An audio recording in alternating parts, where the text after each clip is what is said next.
happens when a total beginner in woodworking decides to build not one, but two herringbone tables. The first table I made, it looked like this. Decent, but not near the quality I admire. Then came the second table.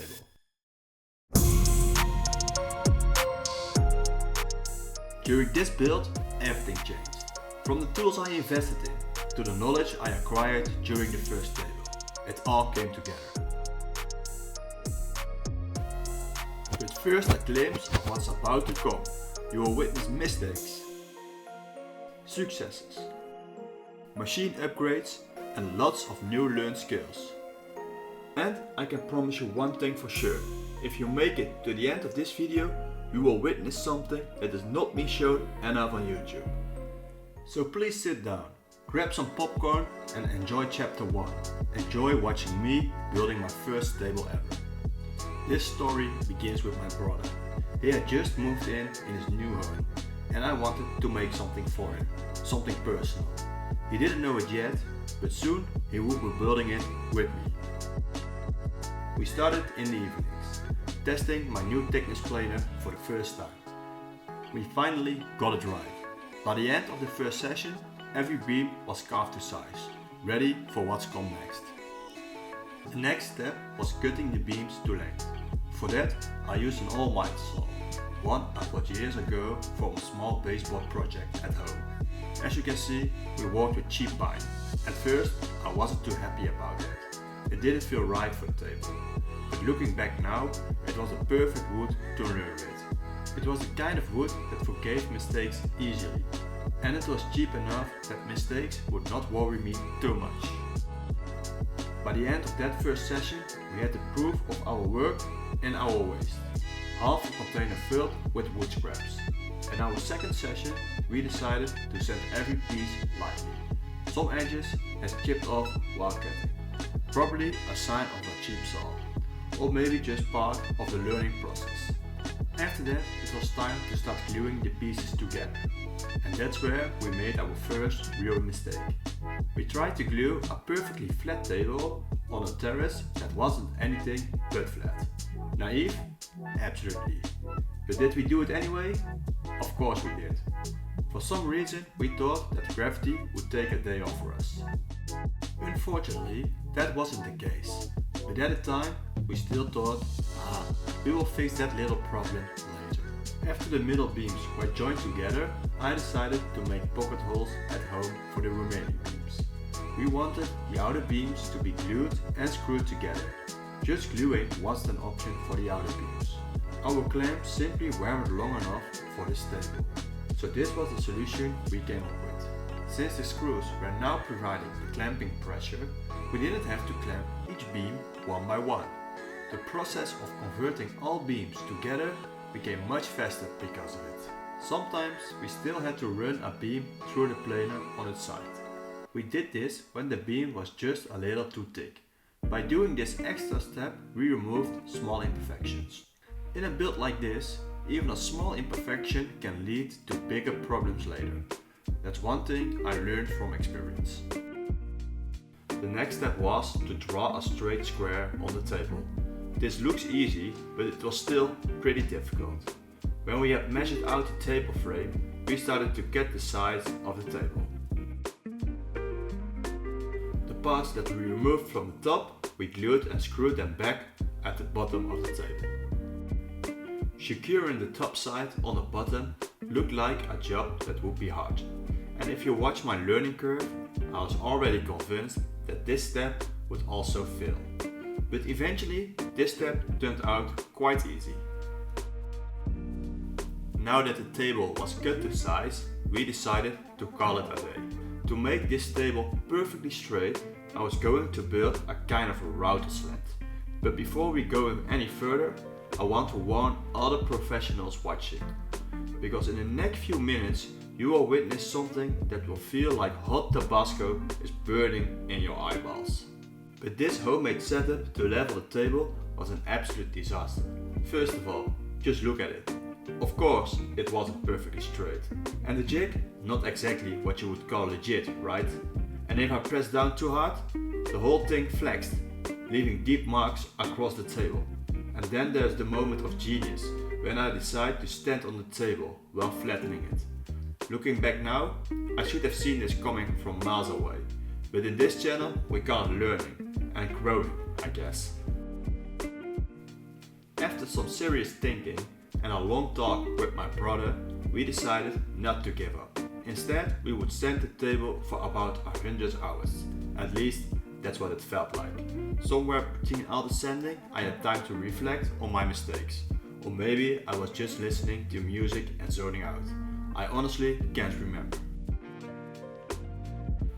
The next step was to apply a coat of primer oil to the undersides of the table. Not long after that, the table legs arrived, and I finally could mount them to the table. Before we can screw the legs to the table, I decided to cut off a couple of centimeters from the tabletop.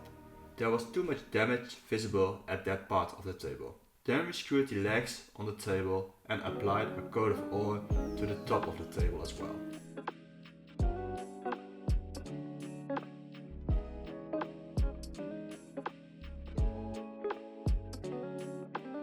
And now it's time for a little channel promotion.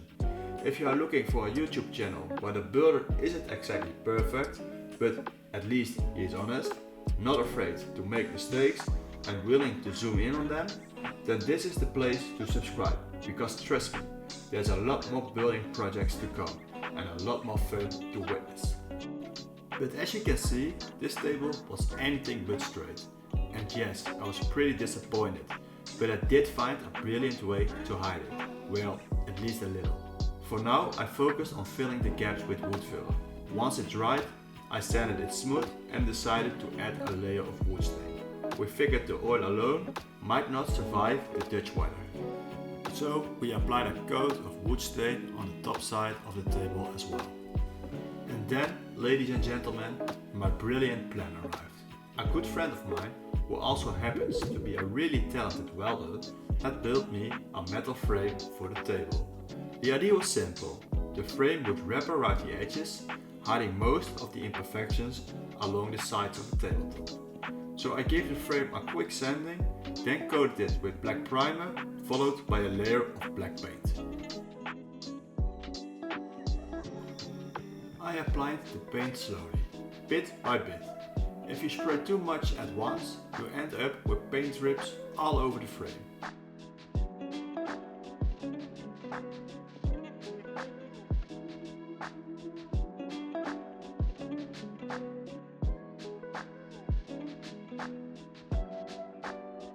Once it was done and dry, I finally placed the frame around the table. And of course, it didn't fit.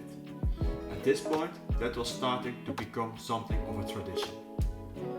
So I sanded down the part of the table that stuck out. I couldn't saw it off, because my saw was at home and not at my brother's place. I thought I wouldn't need it today. So again, I gained a life lesson. Always expect the unexpected, at least when you are a beginner in construction. And if that wasn't enough, the frame was also too short for the thickness of the tabletop. Another problem, another few hours of sanding. But hey, anything for my brother's table, right?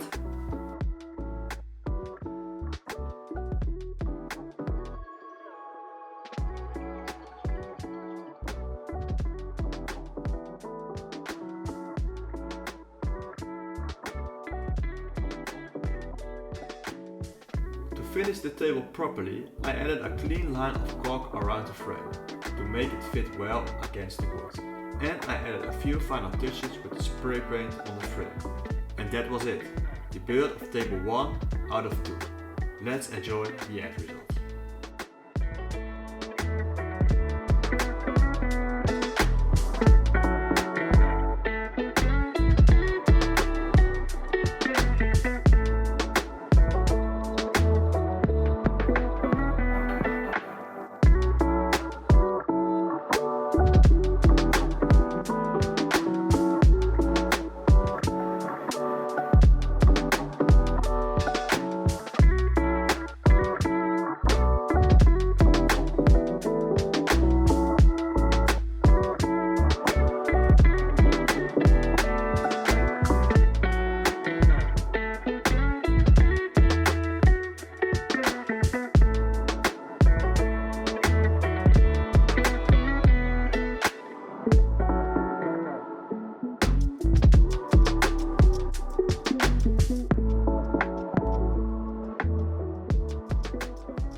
When I started this video, the plan was to build one crazy table. But to be honest, table number 1 wasn't something I was truly proud of. It was okay, but far from what I wanted to achieve. So I decided to start over and add one more table to this video. Which brings us to this moment, the build of table number 2. I started this build by making a crosscut jig. In this jig I placed the beams for the table, so I could cut them to size with my saw. I had to do it this way because I still didn't have a proper miter saw at this time. So this is where the build of table number 2 began, but things went wrong almost immediately. These hardwood beams were heavy, and the moment I cut through one, it dropped just enough to leave a small imperfection in the wood. If there's one thing I learned from table 1, is that precision matters. The cleaner the cuts, the easier the gluing will be later on. So when I realized this approach wasn't going to work, I started asking around among my friends. A good mate was willing to lend me his miter saw. Honestly, thank you again mate. Even to this day, it helped me enormously. And here is a tip for all beginners. Don't be afraid to ask for help or borrow something. Everyone needs a hand sometimes. Just don't forget to help others out every now and then too.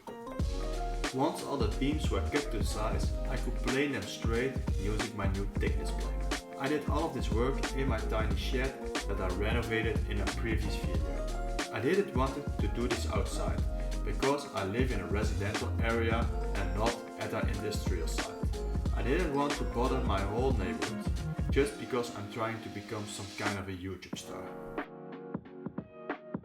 Flattening this hardwood already produced a beautiful result, but it took an enormous amount of force on my planer blades. So I decided to flip them over to make them sharp again. You'd think it would be quickly, but if you never have done something like this before, it always takes longer than you expect. Then back to flattening the wood. My shed was slowly turning into a junkyard, but every beam was one step closer to the final product.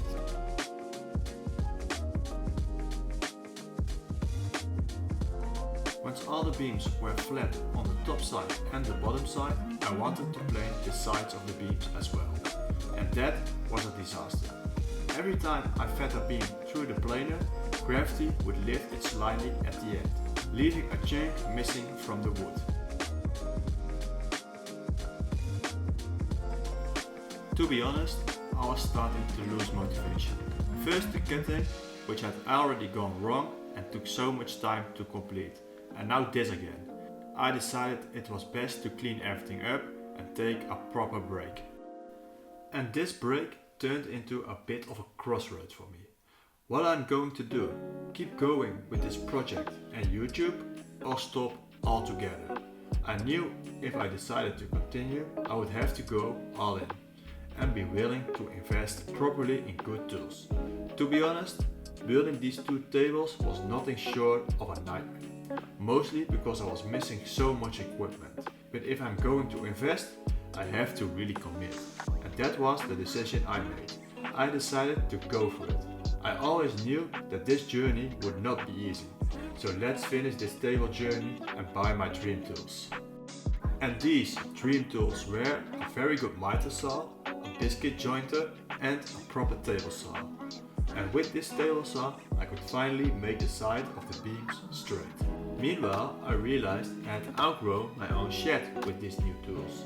So I moved all the wood and equipment to a new space at my parents' place. Here I could finally start my own proper workspace. My parents are truly amazing. But before setting this workspace up, I wanted to finish the table first. So I started laying out the pattern for the table on another table.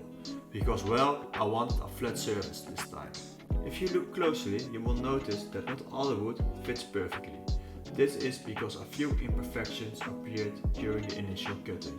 At that point, the wood hadn't been planed, so it was a bit unstable at times. To fix this, I decided to shorten all the beams once more, to make sure they will be perfectly straight on the top sides this time. Next, it was time for my biscuit jointer. I marked all the spots where I wanted to place the joints. Next, I cut the slots. The process was a bit tough, because the wood I was using was really hard. But eventually I made it happen.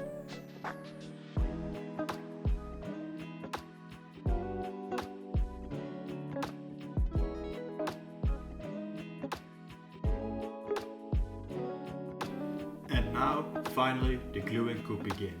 This is always a fun moment, because that's when the table truly comes to life. For the glue up, I was lucky enough to borrow a few old clamps. They belonged to a friend's grandfather. These old tools are always heavy but solid. They are built to last. And the beautiful thing about these old clamps? They just work. No fancy buttons, no plastic parts, just pure steel and pressure. It felt good to build something with an old tool that carries some kind of history on it. So for now I want to take a small step aside, because during the build of these two tables there were moments when I honestly felt down. No matter how hard I tried, something always went wrong. And somehow I kept putting myself in the most awkward situations, just to make progress. I was tired of it, frustrated, and maybe a little lost. So before continuing this build, I decided to shift my focus, to start something new, the beginning of my own workshop. In the next video you will see the full process of building that space. So if you want to follow along, don't forget to subscribe.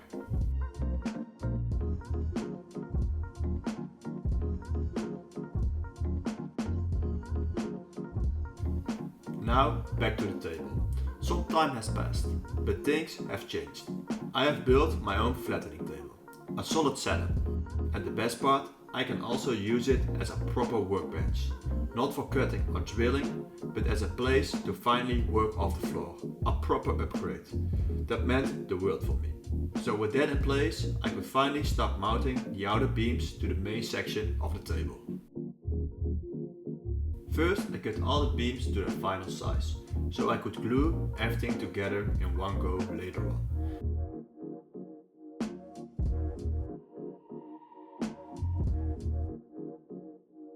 Then I trimmed the top of the table, and I glued that same piece back underneath, reusing every bit I could.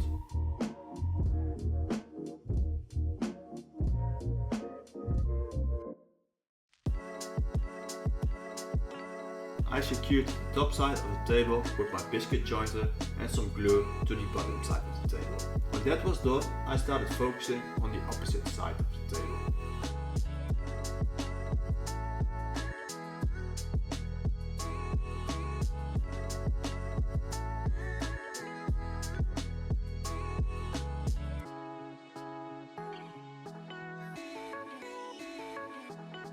And then the gluing could finally begin. At first I hoped my long clamps would be big enough to hold everything in place. Unfortunately they weren't, so once again I had to buy new ones, even bigger this time.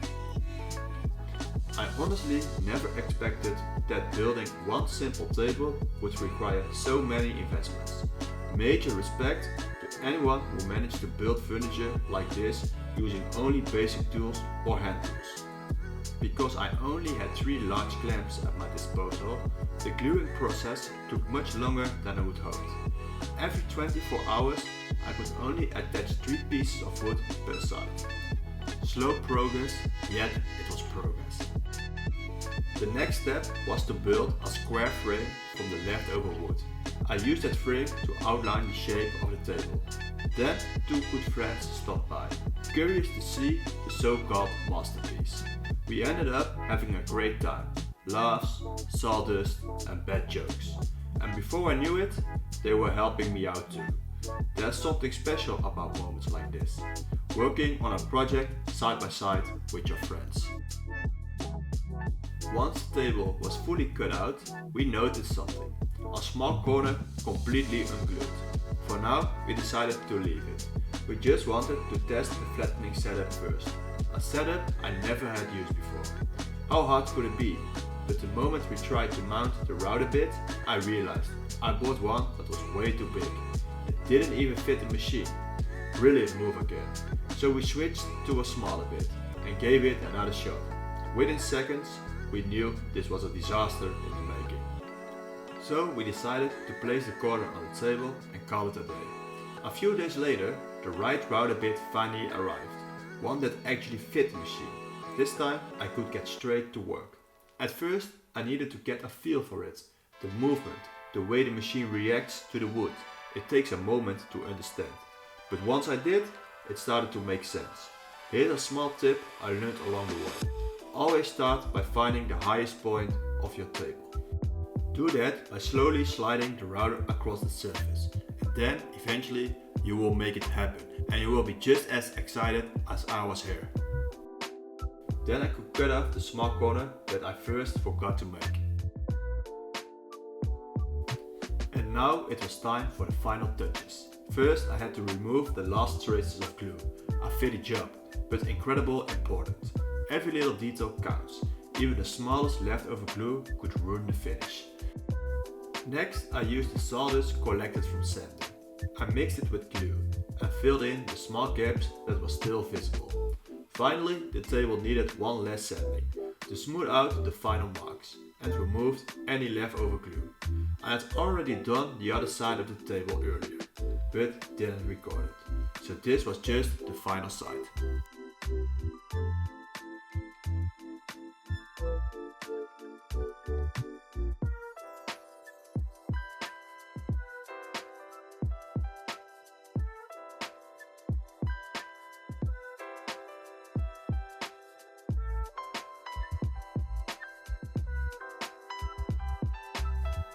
With the table finally sanded, it was time to trim the edges using my router. I have never done this before and I was quite nervous. I practiced this first on a scrap piece of wood and I quickly realized it wasn't that hard after all. And this was the moment I had been waiting for. The tabletop was finally ready. Now all that was left was to clean it and give it a proper coat of oil.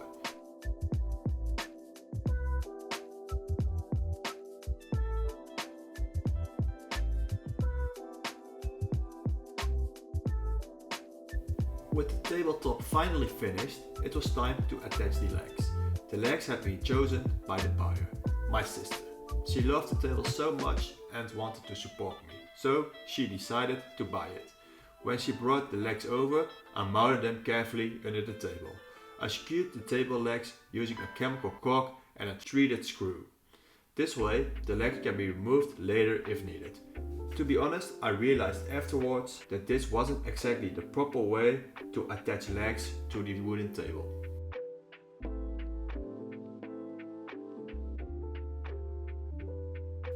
And then finally we could bring the table to its new home, to my sister's little garden. A moment of satisfaction. All the effort, all the late nights, finally paying off. Before going back to my house, I decided to give the table one last quick sanding and apply an extra coat of oil. And now enjoy the final end result.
Looking back on this long, exhausting process, I'm really happy with how the second table turned out.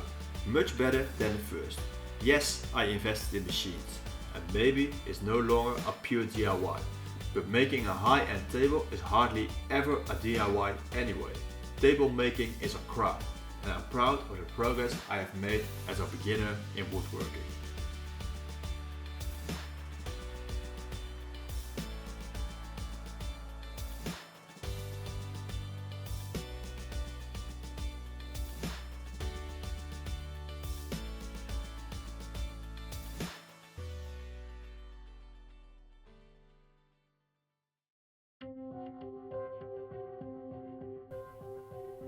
But guys, to be honest, this wasn't the real final result. A month later, while I was enjoying my stone garden, I felt my phone ringing. I got a message from my sister. She sent me this video. The table had completely sagged. It was far too heavy, and the wood had reacted too much to the sun and the rain. The Dutch weather had taken its toll. There was nothing I could do but refund my sister. I was done, completely done with this project. And now this table just lays here, at the junkyard of my city. I'm sorry for the wood I wasted guys, but I hope to see you in the next video.